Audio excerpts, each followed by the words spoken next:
what's going on, Ranch? Mr. Mac here, hanging out at the house. It's a beautiful day before the next storm. And, we got the tulips over there looking good. But I want to talk to you today about spectroscopy. Spectroscopy is pretty awesome science, actually. We know a lot about the stars and the galaxies and the nebulas and the planets in our solar system because of spectroscopy. Spectroscopy is basically just the study of light and how it interacts with matter. As light hits matter, that matter will absorb or reflect light based on what that object is made out of and what elements are present. So, we can't go to a star and scoop up the star and bring it to Earth and study it. We can't, go to another galaxy and bring that material, but we can analyze the light that's coming from those objects. We have some stuff from our solar system. The Apollo missions and other moon missions went to the moon and brought rock back. We have meteorites. We even have some comet material. But that's it. We really don't have anything from any other objects. But we knew what Mars's atmosphere was made out of. We knew what Pluto's atmosphere was made out of. We know what stars are made out of because we can analyze the light from those objects. So Newton was really the first one to do that. He got a prism and took white light and sent it through that prism and split the light apart. Now, I don't necessarily have a prism. That's at school and, with our fun little quarantine here. But I do have a few other things here that kind of act like prisms. I have a bicycle reflector. And, if we take the bicycle reflector and shine it towards the light, we can get little rainbows there. See right there? So that sunlight, darn clouds, that sunlight is going right through that reflector. See if we can get a good, I was getting good ones earlier. See here, get there. Yeah, the sun, oh, there we go. So you got a good one right there. You can see that little rainbow right there. And that right there is a spectrum. I'm taking the sun's visible light and shining it through. Oh, there's another good one, actually, right? If I can get it in the dark. I'm taking that sunlight and I'm shining it through the reflector. Oh, you can see a bunch of the little rainbows in the reflector. And that reflector is actually splitting the light. Now, what light is it splitting? It's splitting sunlight. And the sunlight is actually the fingerprint of the sun. If you were to actually look at the rainbow, you'd see a bunch of little gaps in the spectrum of the sun, and that shows us what elements are made out of. If you look at the notes or the PowerPoint that I sent out, it actually has a spectrum of the sun there for you to see. Now, I have a few other things here. I have a glass of water, and if we get the sunlight through the glass of water, we can actually get some rainbows here. If I get it the right angle there, you can actually see the sunlight being split. Oh, right there, there's a good one. So you can see the rainbows right there. That is the sunlight being split by the glass. Now, I do have water in the glass, but that sunlight travels through it, and the glass and the water act like a lens or a prism and splits apart that light. Now, red light is longer wavelengths of light, and blue light is shorter wavelengths of light. Now, there's other forms of light here that we can't detect, and that right there is just the visible light. That's the light that the human eye can see. But when you go past the red, you have infrared, you have microwave, and you have radio waves. Now, if you go past the blue, you get into ultraviolet, X-ray, and gamma. So there you go. So that right there, just studying the splitting of that light. See if I can use this candle holder and get some rainbows here. Oh, little bit. Yeah, there you go. So basically anything that splits that light is going to give us a rainbow. So prism, glass, right there. See some little ones. And again, that reflector is really good. That reflector definitely gives us some good little prisms here. So splitting that light into the rainbow allows us to actually understand and study the light that the sun is made out of. And the sun, whenever you see a rainbow, it's literally just the fingerprint of the sun. And that's what's so cool. I love rainbows. You see a rainbow after a thunderstorm, that sunlight is passing through those water droplets. The water droplets are acting like a prism, breaking apart the sun's light into the sun's fingerprint. And you can see what the sun is made out of. We do that for stars. We do that for galaxies. We take the light from those objects and put them through a prism and break apart that light of that object, and we can look at the gaps in the lines, those emission spectrum, those absorption spectrums, and we can learn what gases we're looking at and learn what that object's made out of. So, you could do this at home. Just get some water. Let's see if we can get good rainbows here again. And we can make ourselves, oh, there we go, right there. Get ourselves a rainbow. Nice. So that right there is literally the fingerprint of our sun. That is the sunlight shining through the water being broken apart. And under high resolution, we'd be able to tell what the sun was made out of just by analyzing that light. And that's what astronomers do. All right, we'll talk to you later. Peace. All right, y'all, Mr. Mack here. I'm in a dark room, and we would have done this in the classroom, but again, we can't be there. But here I am with my glass of water and my cell phone light.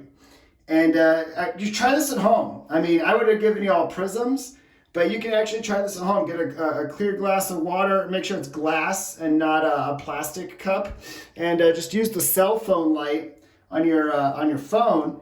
And right now the cell phone light is actually shining through the glass of water, but if you turn it, you can start making some rainbows, and right there actually is perfect. Now what you want to try and do is get your nice complete rainbow with that green in there.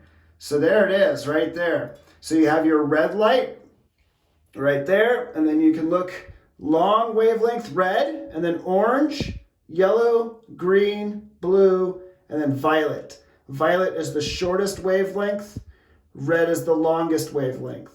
And this is the visible light spectrum.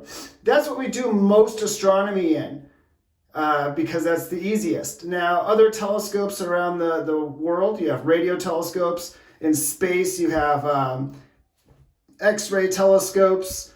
We have some telescopes that also see into the ultraviolet. But you do have to be high up in the atmosphere to see some of the other wavelengths because our atmosphere and water vapor block it out. But here on the surface, we can get those nice visible light. So there you go. You got the red, the orange, the yellow, the green, the blue, and the violet. And while we take this for granted here, because we obviously understand that light is broken up into these colors, it was a big deal when Newton did it, because he started to understand that light is different forms of light. And he tried to split the other colors into other ones, and he just found out that red is made out of red wavelengths, and orange out of orange, and yellow out of orange, or yellow out of yellow. So there you go. Try this at home. All you need is a glass of water and your cell phone light, and you can basically do what Newton did when he was understanding, or trying to figure out and understand what light was made out of. All right, Ranch. It's Mac here. I'm in my garage, and I want to show you a few things. So we're talking about the electromagnetic spectrum and using different wavelengths for astronomy. I showed you guys some rainbows. That's the visible light. That's what we can see with our eyes. Now, there are other examples that we can actually that we can detect. Other forms of light that you don't normally think about as light, but they are. So I'm gonna just get in the car here. Hang on one second, I'm getting in the car. I'm gonna turn on the power here. Oh, I gotta shut the door. I'm gonna keep hearing that beeping sound. It's really annoying. All right, let's see here. Still want to start. We've got to wait for the radio to turn on here. I don't know if you can see me or not, but okay, here, hold on. Let's see. Just flip it around here. All right, we got to wait for the whole system to turn on here. Don't play with your car. Accept. All right, here we go. Let's see what we got on the radio.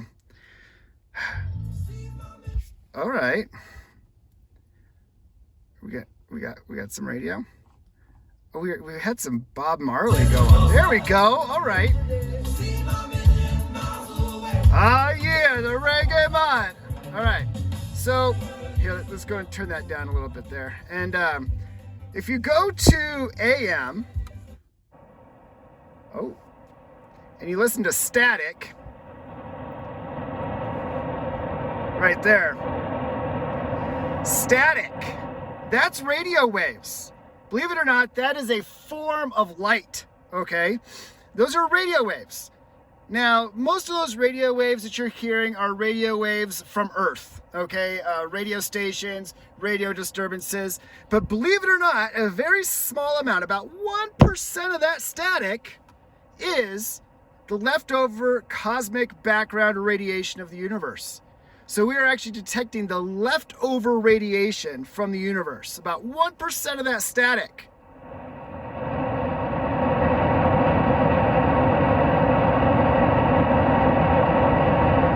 Yeah, man, it's the universe. So believe it or not, you can actually detect the leftover radiation from the universe using just your radio. Now, another one here, get a remote control. And it may or may not work with your iPhones, but it definitely works with Samsungs, okay? I'm gonna make it dark in here. And if you take your remote and you point your phone towards the remote here and turn on the button, you actually see a little purple light. I'm hitting the button on the remote control right now, and that little purple light is infrared light. So your phones can detect it. So when you're using your remote control to turn on your TV or whatever electronics, that little pulse of that light is infrared.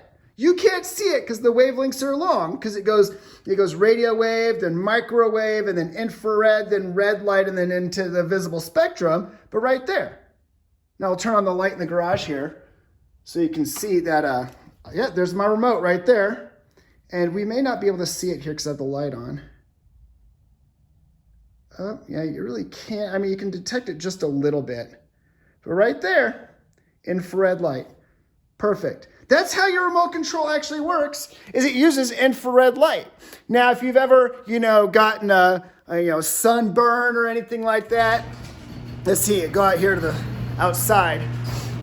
Just realized that when I went out, oh my gosh, my hair's crazy. We just realized when I went outside that it was blanked out. But like I was saying, the infrared light that we get is longer wavelength. But then when we look at the sun, that bright orb up there in the sky, that gives us ultraviolet radiation.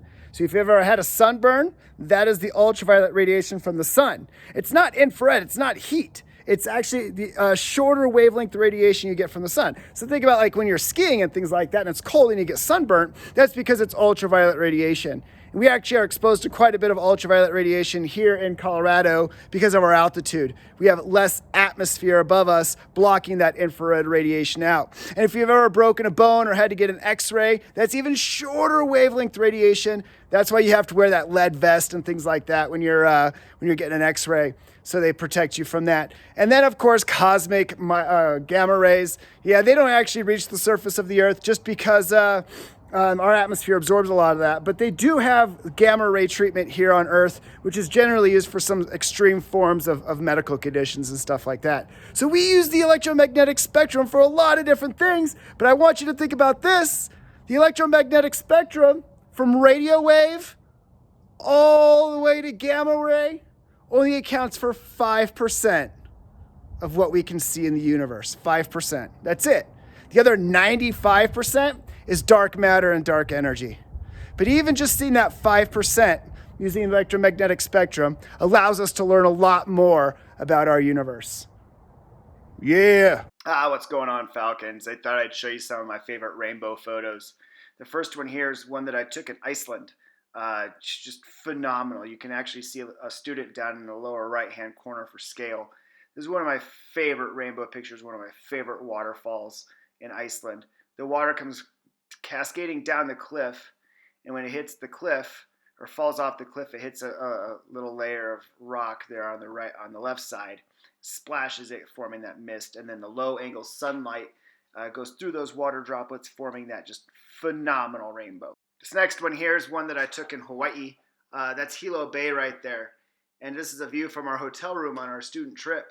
A thunderstorm had just rolled through, and You could see a little bit of that rain there, and then the sunlight went right through those water droplets, forming that nice, beautiful, full rainbow over Hilo Bay.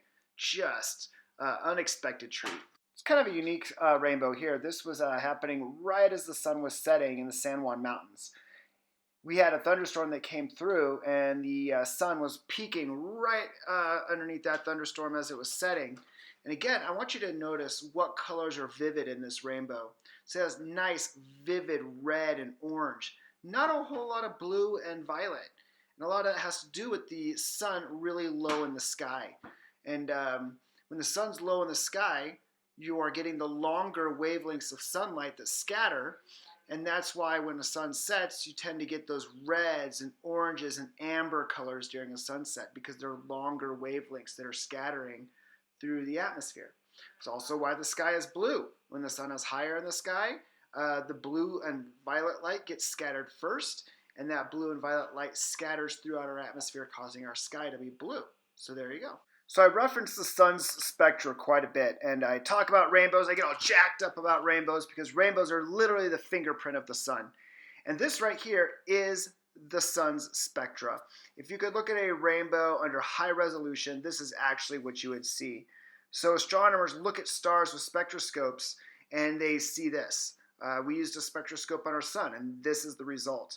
So our sun is actually not a complete rainbow. We have these gaps, and each one of those gaps represent different elements that our sun is made out of.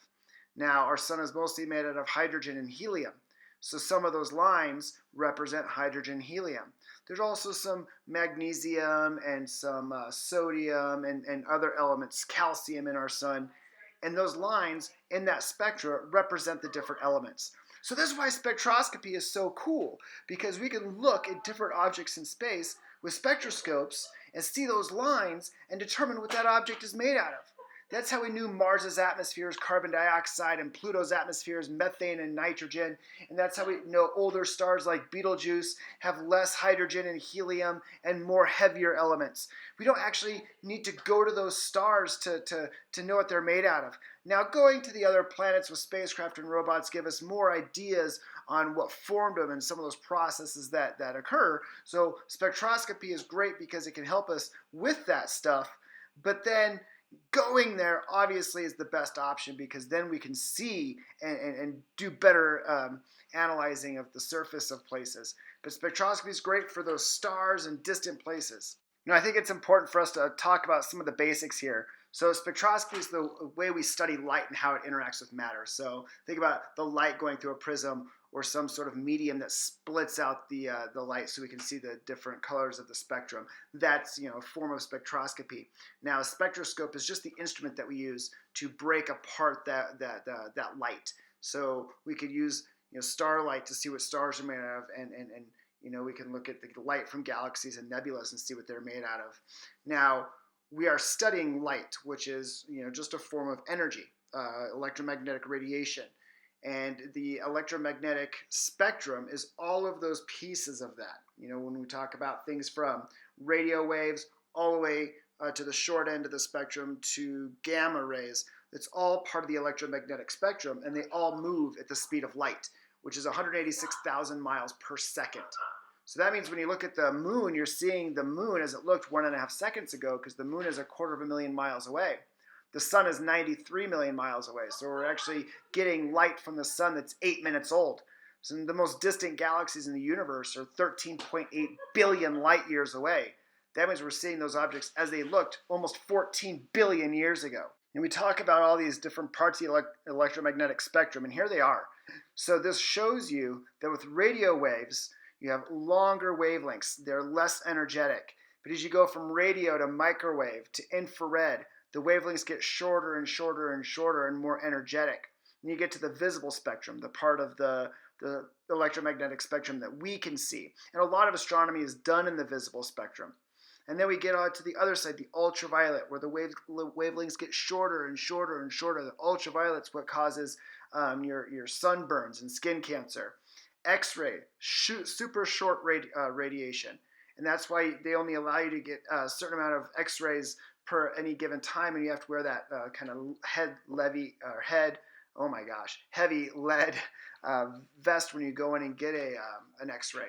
And then of course gamma ray, the shortest and pretty dangerous, but highly energetic. Now we'll use these different wavelengths of light to look at the solar system, stars, and the universe so we can get different kind of ideas and different data on how things are forming or acting. So when we're doing spectroscopy, we use our spectroscope to split the light so we can see those spectra. But when we look at the spectra of distant celestial objects, we see emission spectrums and absorption spectrums.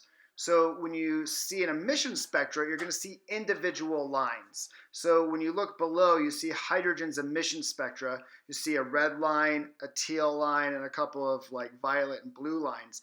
That is the emission spectrum for hydrogen. No other element is going to have that spectra. Helium, nitrogen, oxygen, iron, they're all going to have their unique spectra, their own fingerprint. Just like us as humans, we have our fingerprints that help identify us. It's the same thing for elements. So you also have the absorption spectra. The absorption spectra is kind of like the one I showed you guys of the sun spectra, where you have those blacked out lines. Well, those blacked out lines, again, represent the elements that are present within that object. So when we look at a nebula or a star, we look at its spectra and we look at the lines to determine what that object is made out of. Because every element has its own unique spectra.